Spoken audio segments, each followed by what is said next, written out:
everyone, I'm Linda Loveland. We are in Brunswick County today. This is part of our Ask a Farmer segment. I'm with Lauren Clemmons and in a beautiful farmer's market here. Thanks for joining us, first of all. Absolutely. All right, so tell me about your operation, just to begin with, kind of give everyone a little bit of a background.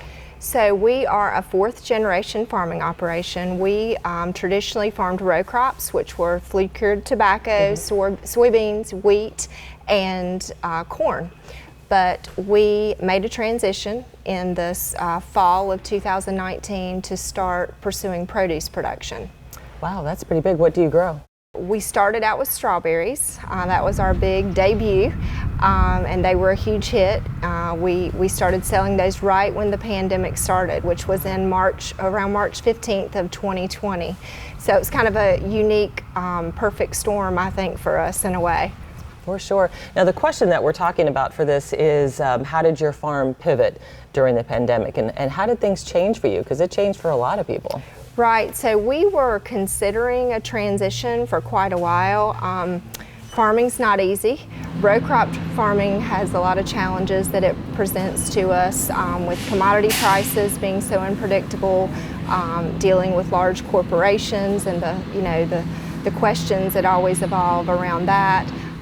We were and we also live on the coast here. We're in Brunswick County, right near the beach. So obviously there's hurricanes and natural disasters and things that are out of our control. So no matter how gifted a farmer you are, there's always challenges that we're facing here. So it seemed as if the good Lord was trying to push us in a direction of maybe considering something new.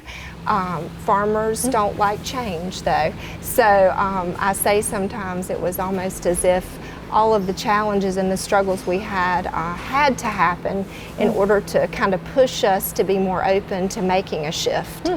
So in the fall of 2019, my husband made the decision to lay plastic. We've never done that before.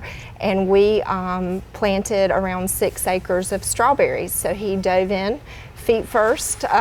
And we took off with that, and it really has been the best thing for us because we are now able to work directly with the public.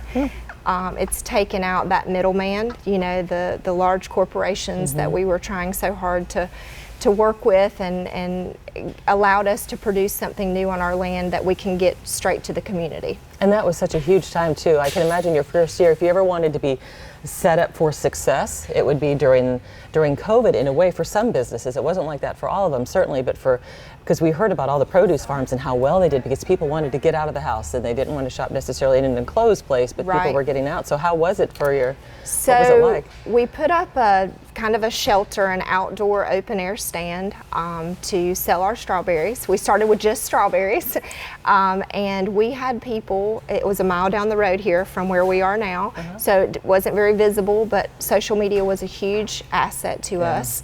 The community has always supported our family and done that from the heart, but they didn't always have an opportunity to do that through any purchases because of the fact that we were farming the row crops. But when we grew the strawberries, we would post a time that we were going to have berries available. People would line up about an hour before, and they social distanced and they waited in line very patiently, and my now 19-year-old daughter stood out there and handled it all so very well.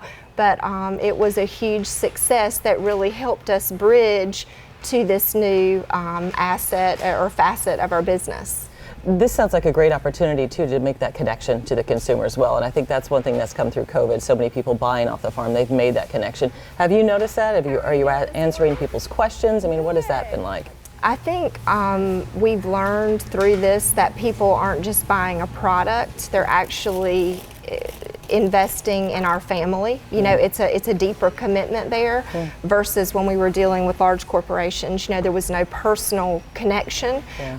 So when we put our produce out in the mornings, we're called a fresh market here. It might be that first thing we have a certain product available or item from our fields, but then by the end of the day it's not available, and that's because of the fact that it's completely fresh. But people have a lot of patience with that and understanding with that. I think they appreciate the hard work we're putting in, and they're excited to know where their food comes from. That's awesome. And you have a lot of other things here. If you don't have fresh product, you certainly have a lot of other things for people to choose from in here. Right. We decided that we wanted the produce to be our foundation. That's what we're all about. So anytime I do a post, I do a daily post to let everybody know what's going on. We've got a hotline that people can call in and hear our new update every morning to find out what's available. But the produce is always the first thing we talk about.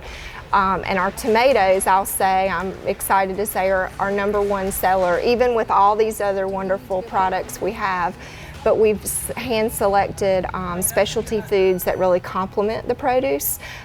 So we could highlight different companies from North Carolina and just really give people the opportunity to shop for things that you won't find at your general grocery store. So for everyone who maybe lives somewhere else, but they're coming down to the beach, and happen to be passing through, this is a great place to come and pick up some things on the way to the beach that maybe you haven't experienced before. Absolutely, absolutely. We're in a very quick, fast-growing county here, Brunswick County, for sure. But the fun thing about it is there's so many locals, people that have relocated here that are shopping with us regularly. So not only do we have the tourists, but we've got a lot of locals that continue to keep us busy year round. Fantastic. Well, thanks so much for your time, Lauren. Absolutely. Good chatting with you. Good luck with the market. It's beautiful in here. Thank you. Make sure you come and check it out. So this is our Ask a Farmer segment. This is Laura Clemmons in Brunswick County. Supply, I guess, Yes. is where we are. So come and check it out.